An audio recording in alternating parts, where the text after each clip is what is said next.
It is inevitable to see that males and females differ in their sport performance.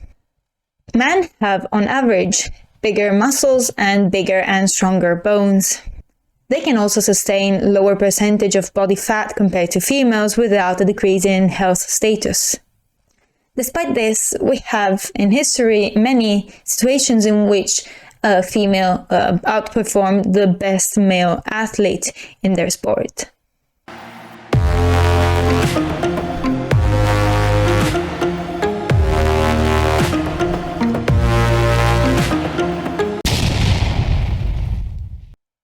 For example, in 1973, Billie Jean King beat the former number 1 male tennis player, Bobby Riggs. Another example, in 2010, Kelly Kulick was the first female to win the National Bowling Tournament. She arrived first, beating 62 of the top male bowlers of the country.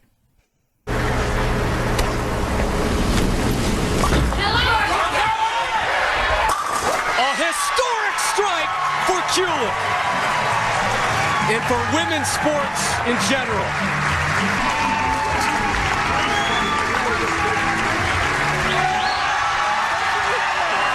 We also have an example in climbing.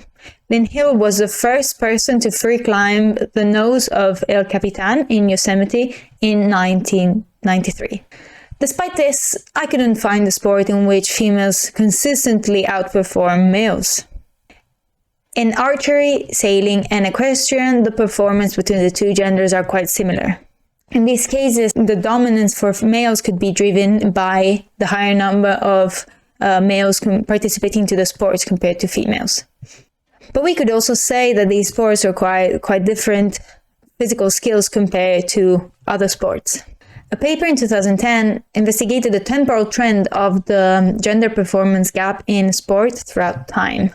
The results of the study showed that this gap in performance between males and females did not improve since 1983, and the average gap in the sports was around 10%.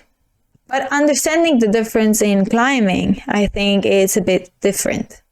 The difficulty of a climb is subjectively determined, so it is impossible to understand and estimate the difference between males and females as in the other sports. A recent paper from Carroll carried out in 2020 tried to estimate this gap in climbing and to make it comparable to other sports. When considering climbers that climbed 515A or 9A plus onwards and counting them only for the highest grade that they climbed, this is the results that they find. So the number 1 that you see for 515A and 9C is Adamondra for climbing silent. Consider that this data is not updated, and also some ascents for females and males were not included if the grade was uncertain. Laura Rogora is not even in the dataset, I don't know why. The authors stated the inclusion criteria, but still, that is not the point here. We see there is a big difference between males and females. We do see a difference that is very evident. This should be considered. The gap that we see in this situation is the smallest ever recorded in a sport. The authors compared the result with 100 meters sprinting, which has a very narrow performance gap. So in climbing, the first female is in the top 27th position because 21 athletes and males are doing the same grade as her. But there are only 5 males that outperform her. In sprinting, the first female cannot be found before 2,000 male sprinters, even though she's just 0.19 seconds slower than the world record. The same happens with marathons. The top female doesn't enter the first 2,000 marathon runners, and she is more than 2 minutes slower than the 2,000th male runner. So what does it mean?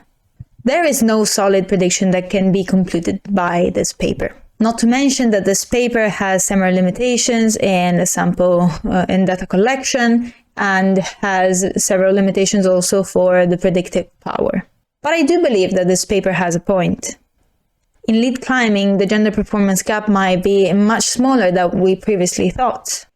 In fact, Stefano Ghisolfi, one of the best lead climbers in the world, once tried the Females World Cup lead route and found it quite similar in difficulty compared to the males' final route. Does it mean that it's possible for a female climber to outperform the best male lead climber? Yes! Yes, and we actually saw this already with Lynn Hill. Aimori beat Tomo Narasaki in an endurance challenge, climbing a 7C plus route as many times as possible with minimal rest. She was later in the same day challenged by Meiichi Narasaki, Tomo's brother, in a bouldering competition. They ended up with a draw, despite he is 30 centimeters taller than her. But is it probable? I believe Janja Granbret, Laura Rogora and Seo Che-kyung might have the potentiality to climb 9C. But I don't see it very probable in the next, let's say, 5 years. Furthermore, we're also talking about the very extreme part of the statistical distribution of performance. We tend to forget that climbing has some intrinsic characteristics that makes it hard for females to even approach the sport. This is due to the discrete importance of pulling ability, which is notably weaker in females. Males have lower body fat percentage, but also due to other factors such as risk-taking, sensation-seeking, trait anxiety, and thinner skin. And we also shouldn't forget about the importance of stereotypes. Not only climbing is not considered as a feminine sport, but it is also more strength-oriented rather than fitness-oriented.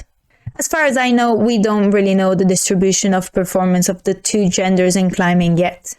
But a very solid result that we usually see in gender differences studies is that the difference between the genders is smaller than the difference within genders, which means that it is really difficult to make an accurate prediction of performance just by knowing the gender itself. It could be accurate in average, but if you're trying to apply it to the single individual, you're making a mistake. That's terrible.